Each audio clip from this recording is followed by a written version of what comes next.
All right, we're moving around with the toggle here. Yep. So that's some controller here. Yep. Zoom out, in.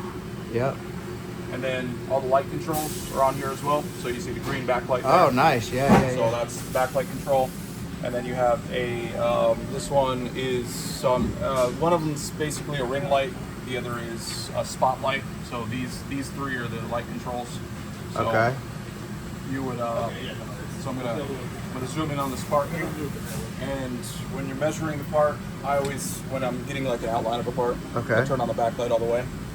Get over to the edge of the part. You're gonna zoom in until it's clear on here. So this right here. There is an autofocus feature, but I just use this. Okay. And then anything you want to measure is going to be right through here. So you can tell it to measure like a you know, this.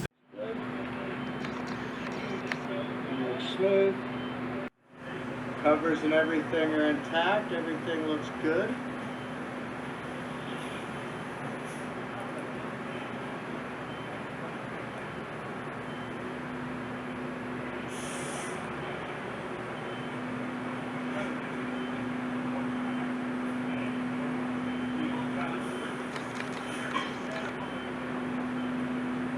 Particular CMM is all vision, so you can do height with it, but most of it is going to be on your plane here. I do believe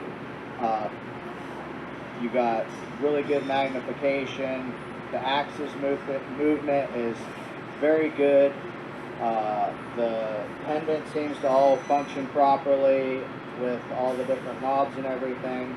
Like I said, the only thing that doesn't come with this machine is the computer itself, which is down there. And so you would have to have the QVI software. It's called Measure X. Belt and drive axis look good. Looks like we're rolling on a guide, and that all looks good.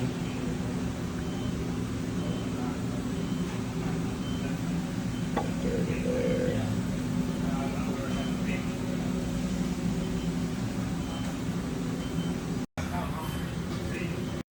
All right, we were just calibrated 831 of 26.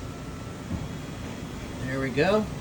And during that calibration, they replaced the Z-axis ball screw. So it's got a brand new Z-axis ball screw on it.